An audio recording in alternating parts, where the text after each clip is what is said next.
Welcome to Happy Hour with the Home Collective, the podcast where we mix humor, homes, and a dash of Philadelphia into the perfect real estate cocktail. I'm your host, Bill Ball, and together with my co-host and teammate, Kristin McFeely, we'll be cracking open a cold one while we crack the code on your burning real estate questions. Whether you're sipping a cold craft beer in Fishtown, enjoying a martini in Rittenhouse, or having a Negroni in South Philly, we've got the real estate answers you've been craving. It's Happy Hour with the Home Collective, where the real estate is hot, the drinks are cold, and the laughter is guaranteed.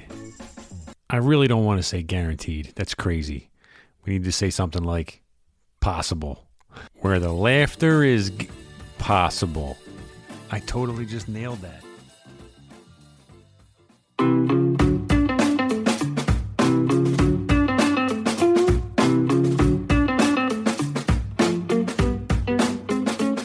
It's 5 o'clock. It's happy hour. What are you drinking, Kristin? Oh, I'm drinking this well, it's fall. It's officially fall. I was pushing the season a bit before, but now it's officially fall. So I am drinking something by Neshaminy Creek called Punkless Dunkel. Here is the label. Whoa. Have you seen it? Yeah, it's a cool label. Punkless Dunkel. It's got like a witch on that side. It's obviously a pumpkin beer. It's a pumpkin right? beer, and it's really good. Looks spooky. Looks like a painting.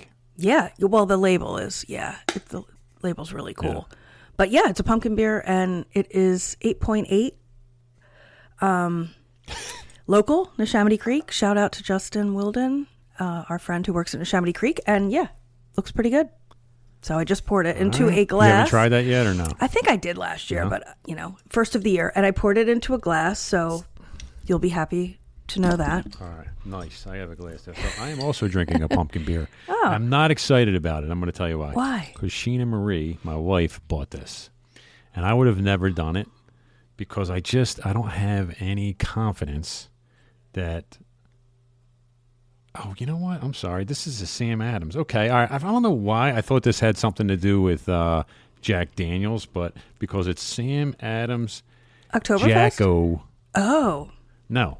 Jacko Pumpkin. I don't think I've ever had that. Yeah. I haven't either. I'm going to pour mine in my glass. Anyway, let's try these. Cheers. Cheers. Happy hour. Happy hour. I was really not excited about this at all. Now I'm it'll be realizing, good. all right, it's Sam Adams. I think there's some Jack Daniels in here.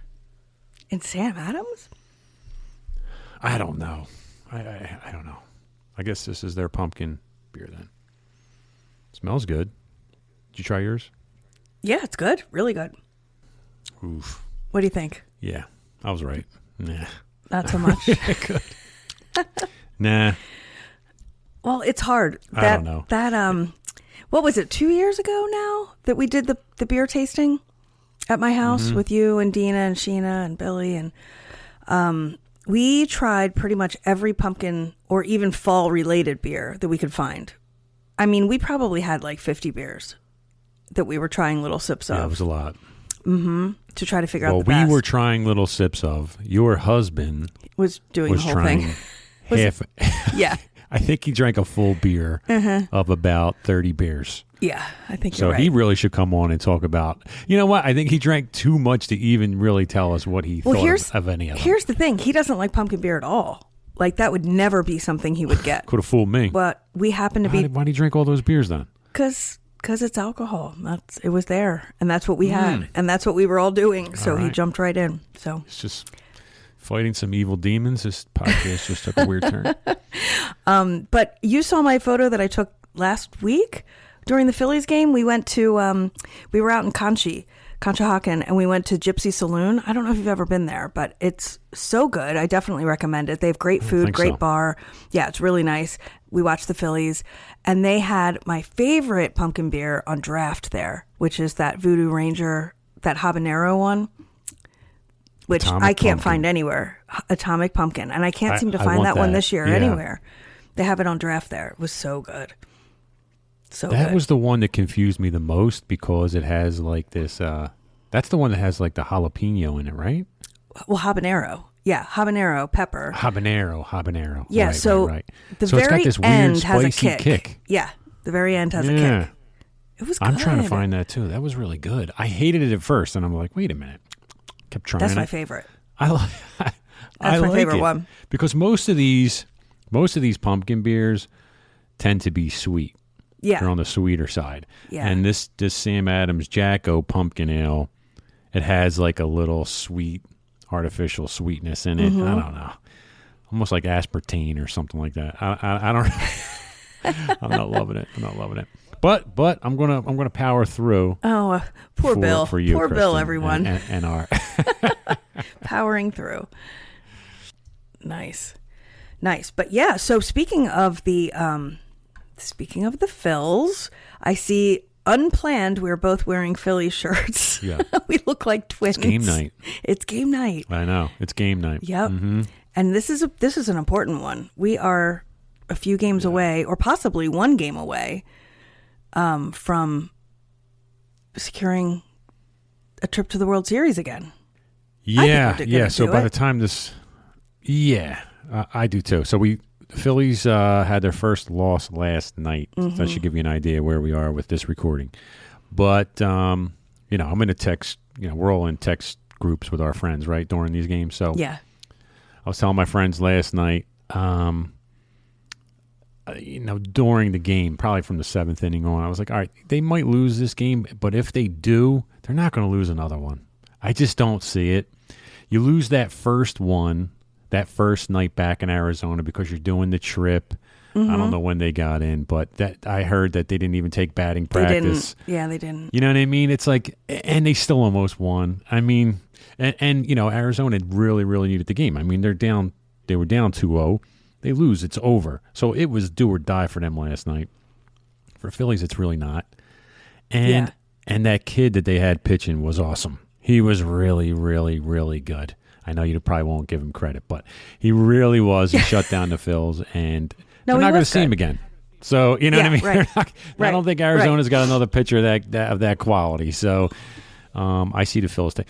By the time this show airs, we probably will be in the World Series, I would think, because, that's probably. Well, let's hope. Let's not jinx ourselves here. I mean, I feel very confident. Well, the good news is I could just record this show. If right. not, I'll just edit it right and out. take this out. Yeah.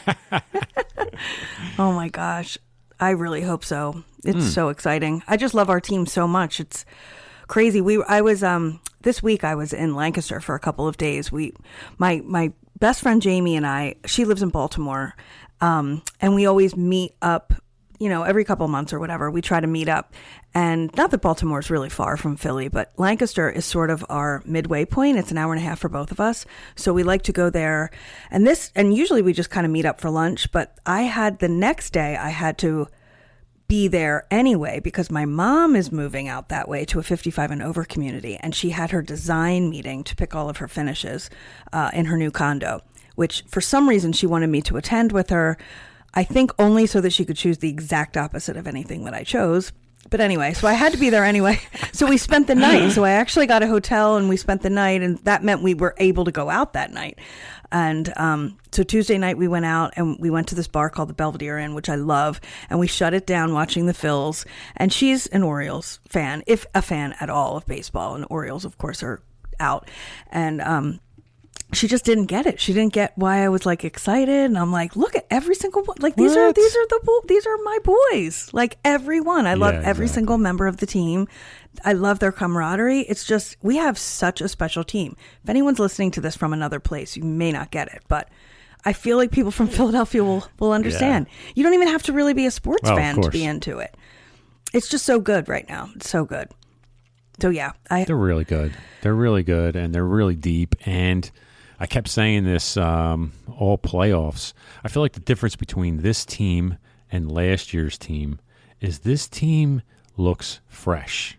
They do. Where last year's team had to win like a big stretch of games just to get in the playoffs, and by the time the playoffs started, they were exhausted and still went to the World Series and did, pretty good. Yeah. So like this year, they seem rested. They wrapped it up. They wrap up the wild card a little early, and they're fresh. Yeah. I mean, they are really looking good. They really are. So, yeah. Go Phils. Go Phils. It's so exciting. It's so exciting. I had something to ask you. Yeah. Can we talk about how you're making out with your Pocono Airbnb? I haven't had an update on that. How's it going? I don't have the. Yeah, okay. So the update on that really is that we just launched the Airbnb. So it is now. So we did turn it over to a property manager. You know, we grappled with this. I kind of wanted a property manager all along when I thought about doing this. Of course, you know Billy, and he's like, nope, we'll handle this ourselves. We don't need a property manager. We don't need to pay the extra money. My suggestion, if you have an Airbnb that is nowhere near where you live, get a property manager. I mean, it's 2 hours away. There's no way we could go back and forth, Yeah, there's just no way. So we have a property manager. We've had to go through a whole bunch of stuff with them. We had to go through stuff with the township to get everything legit. But as of this week, we are officially on Airbnb. You can look it up and find it. And last weekend, give the address. I'm Let me trying give a to shameless see. plug here. Come on. Let me just see how he has it listed, because I didn't even put the listing on that our property manager guy Thomas did. I'm just trying to see how he has it listed. Yeah, and the weekend before last, Carly and Tim, our teammate Carly Harris and Tim and another two friends of theirs, they all went just to kind of check it out and kind of give us, before we launched officially, to let us know what we needed to do. The cold opening. They call that in the restaurant business. So all it says here for the... In the biz. All it says here is cozy cabin close to lakes and ski. But it's in Lake Ariel. And if you look that up somehow on Airbnb, you should be able to find it. But the title is... I'll tell you what we'll do. We'll put the... Go ahead. Yeah. The title is just a cozy cabin close to lakes and ski. Okay. So take the link. We'll put it in the show notes. Okay. Cool. So if anybody wants to check out Kristin's Airbnb in the Poconos, I'm sure it's beautiful. I saw some pictures while you were in the process of getting it ready, but I haven't saw the finished product. I actually just posted the link this week. We want to stay there. Yeah, definitely. I posted the link this week on, I think on Facebook or something. And so you can take a look. I mean, it's different. You know, we try to make it different. There's so many places that are kind of similar. You know us. We always are trying to do something a little different. So it's kind of quirky and fun, and it's cool. It's got a lot of like vintage stuff in there, and I think it's cozy. I think it is a cozy cabin close to lakes and ski. You have a passion for this kind of thing. I do. You have a passion for this. You know what I mean? It's not a straight investment for you. It's not about the money. Like, you enjoy this. Not. You enjoy the hosting aspect of it. You know what I mean? And so the I can designing imagine of it. what you did to the place. Yeah. It's pretty cool. Yeah. No, look all at the cleaning and stuff. Forget about that stuff.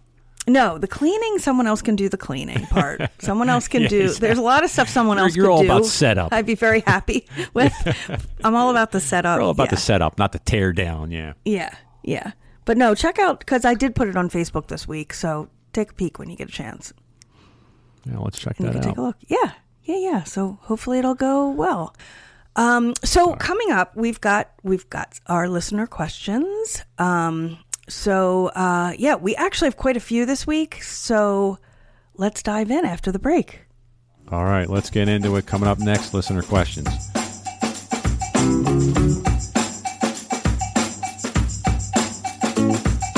Oh, one person asked about, in a competitive market, what advice do you have for buyers who are looking to stand out to secure their dream home? So what kind of things do you do in an offer, I guess, when you need your buyer to stand out? You know, the first question we get, I think, is, should I write a letter? Yeah. Should I write a letter to the seller? The love letter. And I'm always like, yeah, go for it. Some agents on the other side that are representing the sellers, they'll literally say, when they email you about these best and final offers, no letters. Yep. You know what I mean? Yep. But honestly, you could still submit them. I mean, technically, they're supposed to pass along anything that comes in to the seller. Do sellers really care about these letters? Yes and no. Some do, some don't. Mm-hmm. Do they work? Sometimes. Sometimes they don't. So it just depends. You know, I had a seller one time was just like, don't give me any letters. I don't care. And it tends to be the men that don't give a shit. On the other hand, most of my sellers are like, read that letter. Yeah, I was just going to say, that shows you what kind of clients we have, how our clientele is different. Because most of mine are like, was there a letter? Oh, well. No. I think it depends. Like, it depends, too, on the house. Like, if it's getting if they're going to have 15 offers. It's just really, I mean, look, everybody wants to know price. And then, well, was there a letter? Yeah. Are they nice? If your price is low, your letter doesn't matter. No, that's true. You know what I mean? That is true. There's no great letter that's going to get it if you're way off on price. Yeah. But, that's the obvious one that comes up. I mean, you've been at a bunch of multis recently. What have you been seeing? Well, the letter thing is a big thing. So like in some, and there's been a lot of debate about this because you can very easily cross fair housing rules with your letter. Like you have to be very careful with your letter. So I know I have friends who are agents out in Portland, Oregon, and I know in Oregon they're actually banned. You cannot write a love letter. So some states are doing away with them entirely, not in PA, so we've been doing them. But I would caution anybody writing a letter to be careful and to think about fair housing. My last clients that wrote one, I've had people like send me the letter with like a cute photo of the two of them with their dog or something. I'm like, take the photo out. We shouldn't be showing that kind of stuff. So I would I still kind of say, what's the harm in the letter? It can't really hurt, but you just want to be really careful about what you're saying. So yeah, the letter, I think also, I mean, I've been seeing a lot of, buyer offering to pay the seller's transfer tax, where the buyer pays the whole. In Philly, it's a little over 4%. The buyer pays that whole thing. Otherwise, typically it's split equally between both parties. So that, you do, if you write an offer and you have an escalation and you're paying the seller's transfer tax, that puts you ahead of possibly someone with a higher escalation in terms of the seller's net at the end of the day. So that's something we've been seeing. So in PA, just to explain what Kristen's talking about there too, it's 2%. So like you're already, as a buyer in PA, you're already paying 2% transfer tax. So you'd be saving the seller another 2%. Yeah. Which could be a lot of money. Yeah. Depending on the price of the home, that's a lot of money. It could be a lot of money. Mm-hmm. Yeah. Yep. So that's one I've actually tried a couple times. Of course, an escalation clause, where you basically say if it's multiple, and I don't recommend this unless it's multiple offers, but you say, here is my offer. I'm willing to pay, $5,000 more than the next highest offer at a max of blank, whatever that number is, that is your highest. How do you explain? It's just funny because I have a way to do it. I'm curious if we do it the same way. How do you explain escalation clauses to a buyer? So I have an entire email template of here are the tips for getting, for things we should consider for our offer strategy. That is one of them. That's one of the bullet points. And in it, because I feel like I've explained it so many times that I just finally put the whole thing into a template. So it's got everything in it from writing a letter, paying the transfer tax, how financing affects, your offer. If the more you put down, the better you look. Cash, of course, is even better.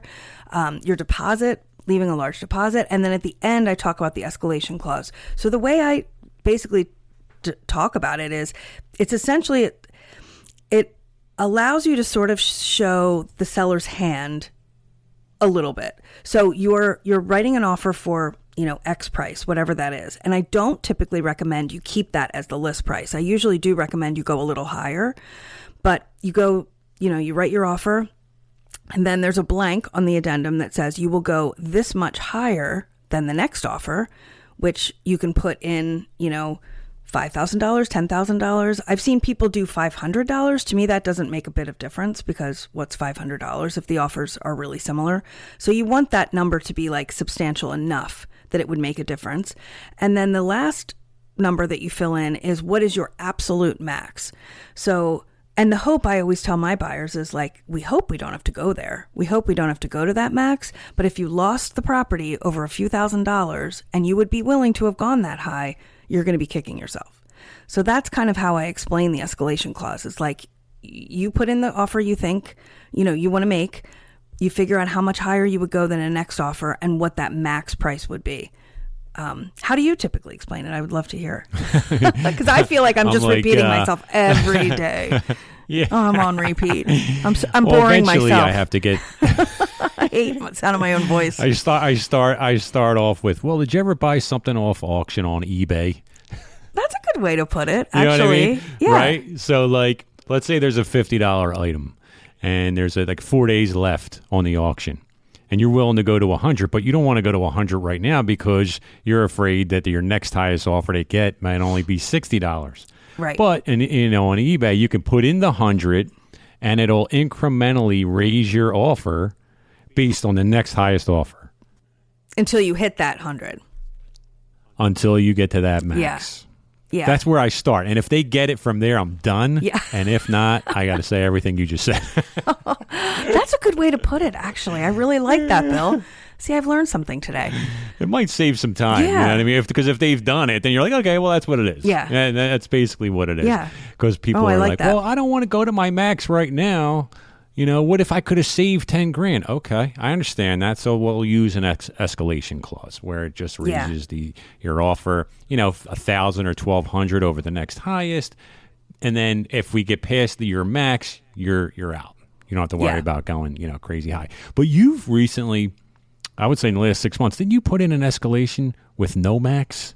No, not me. Oh, God, I've never done that. No, wasn't I you? think it was Carly on our team received an offer. I think she was representing the seller. I think it was Carly, or maybe it was Sarah.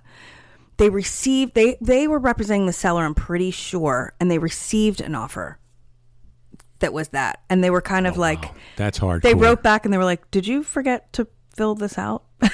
And they didn't. No, it was like, I think it might have been Sarah now that I'm thinking about it.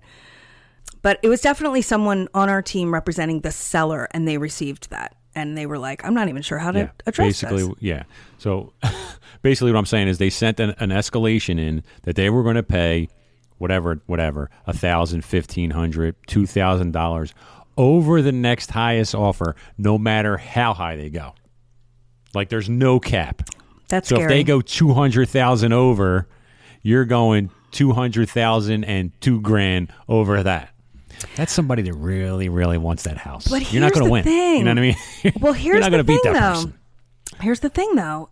You may, because it's all this like chess game. This is why it's so important to have a realtor, by the way. You can't do this on your own. But it's all a chess game because if I have an offer, let's just say the property's a $300,000 property, and I have one where they're like, we'll go to $350,000 and they're cash and it's easy. No problem. The other one says unlimited. I'll go to, $350,000. And it's like, that's also why I think that number that you use, that you're going over the next one, has to be enough. Because if someone's at $350,000, right, another that's person's true. like, I'll go $1,500 over the next highest. I'm not going to risk a cash to a mortgaged offer for $1,500. I would rather just take the $350,000, the lower one, because that's not enough to take me over.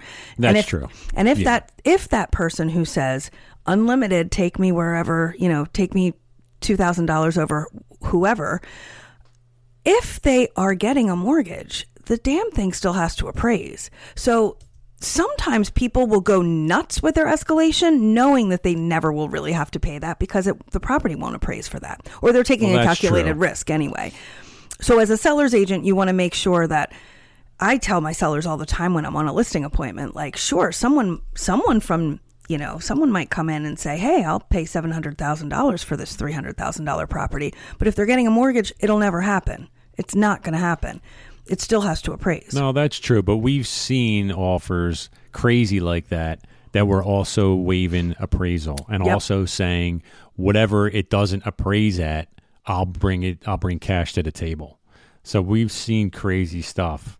Yep, that's yet another but thing you're right. to this question. You're right, where there's all these other terms do matter. So you do have to put it all out on paper to explain to the seller, like, each piece of it, because you're right. Like the highest number is not necessarily always the best if it's only the highest number by $2,000. Right. Especially when you're probably going over $100,000 over the list price already anyway. Yeah. The $2,000's not like really going to close that up. But yeah, you're right. All the terms matter. All the terms matter. So some of the things that are important also to a seller would be your contingencies. That's basically what is important. Price and contingencies. So as few contingencies as you can have is what's going to get the deal done. So if you can pay cash and not get a mortgage, and you can waive your financing contingency, that puts you over the next buyer.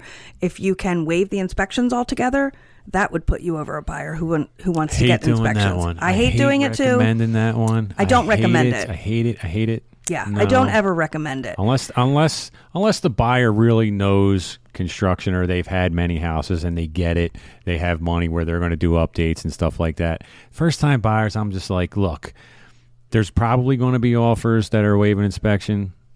I wouldn't recommend that for you. Obviously, if they want to do that, they can. But one of the things we see a ton of is like doing inspection just for informational purposes. Yeah. But you still have the option to terminate if something crazy's on there.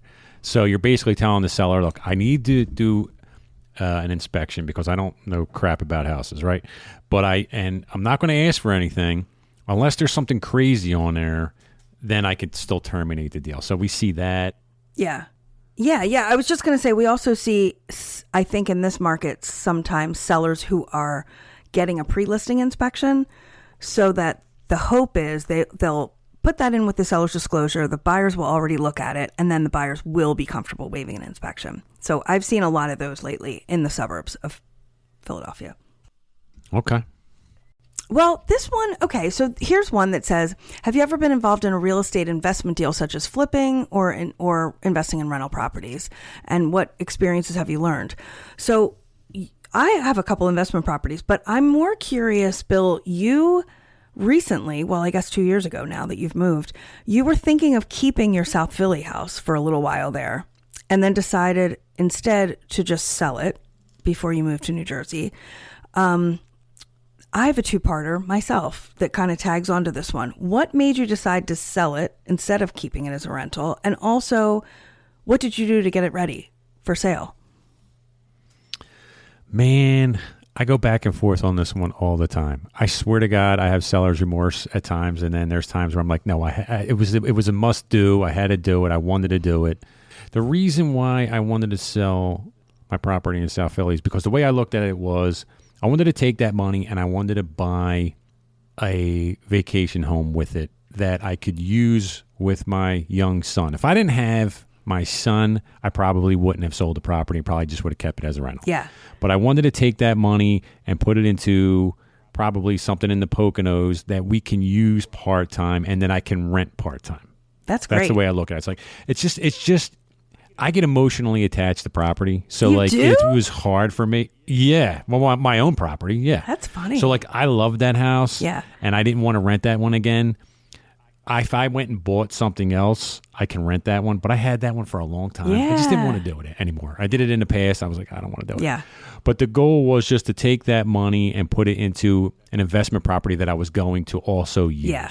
I love that. That's why I did that. I think that's great. And then I do. There's no right answer. It's everybody's each individual. Yeah, definitely no right answer. But I love that because I mean, part of it is like, you know, your son is young and being able to do something with it now, you know, while you're able and while he's young, and you can. It's quality of life. That's what life is all about. Yeah. Trying to figure out best quality of life. That's what it was about. I was talking to a friend of mine, and he's like, "Listen, you got to do stuff with your son now while he still likes hanging out with you. Like, don't wait too long. You know, then start getting into the teens, and it's over. Like, they're not going to hang out with you." So I was like, you know what? You're right. So it's so I want to pick true. up like a little family spot somewhere. Yeah, that's awesome. Yeah, that's so true. Because even with my nephew who just turned 13, like. Oh man, when he was little, he was the cuddliest little, like wanted to hang, wanted to do all kinds of stuff with us. He could not be bothered now. He could not be bothered. And even like, you know, we have a little place down the shore and our tradition would always be like 4th of July down there with him. He just wants to like sit there and be on his phone. He doesn't even want to like do the fun stuff like we used to do. So yeah, believe me, use this time to find something that while he likes you still. I know it's coming. Exactly. And then what did you do when you did list it? Because I remember that. I remember you were doing a bunch of stuff. Yeah. We did, we used your company. This is not a shameless plug. You probably didn't even really know that. But we did, you guys staged it for us. But before I did that, I mean, I had it pretty much ready to go. I mean, it didn't need work. I did all simple cosmetic things. So we got at the property. We took our time moving, first of all, which was a bonus. Yeah. So I didn't have to put anything into storage. I slowly moved my stuff over to the new place because we had work we were getting done here as well. So I still kept the property for like maybe, I don't know, 4 or 5 months after I made settlement because I was slowly taking stuff over. Then I got it emptied real quick. What I did was I had it cleaned. I had it painted, but I painted the entire property. I mean, from the front rails all the way through to the back deck, I had restained. So it really everything looked brand new. I put in a couple small things, some light fixtures. I took out the old ceiling fans. I put in new ceiling fans. And then you guys staged it. The Philly Design Collective staged it. So that's all we did. It was easy, but it was hard. It was hard to let that go. I love that. It was like my first little house. Yeah, I know.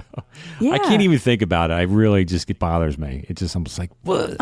Every other day, I'm like, no, it's a good thing I sold it. Next day, I'm like, damn it. I don't know. I know. I feel like that about my first house too. It is what it is. I still have a little. It tugs at my heartstrings, and my first house was also in South Philly on Juniper Street, and we getting ready to sell it, we had the same situation where thankfully we were able to move first and then, and move slowly. But we did all these little projects like the bathroom, South Philly bathroom. It's like the size of you could barely fit in it. It's so small.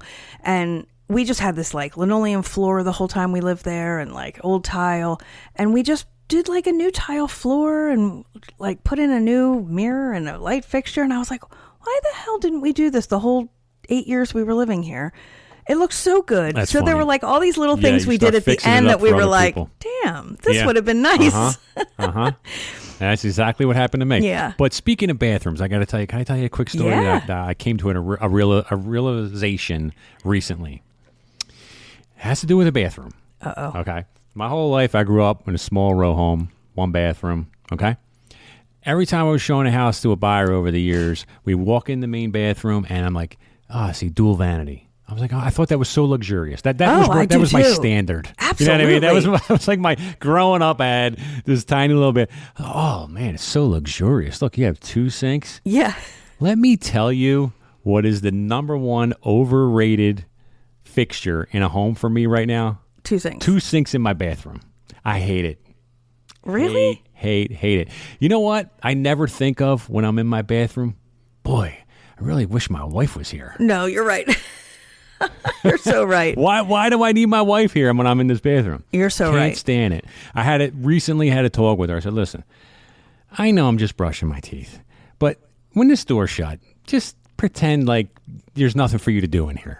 What do we need to do? And that's the only thing you can really do with each other in the bed. Like brush your teeth. Like, how much in a hurry are we where we need to get done those 2 minutes at the exact same time?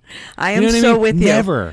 I just can't. It's such an overrated fixture in a home for me now. I'm just like, what? This is what I thought was so great. It's terrible. Me too. Bill, that's so funny. We are totally on the same page.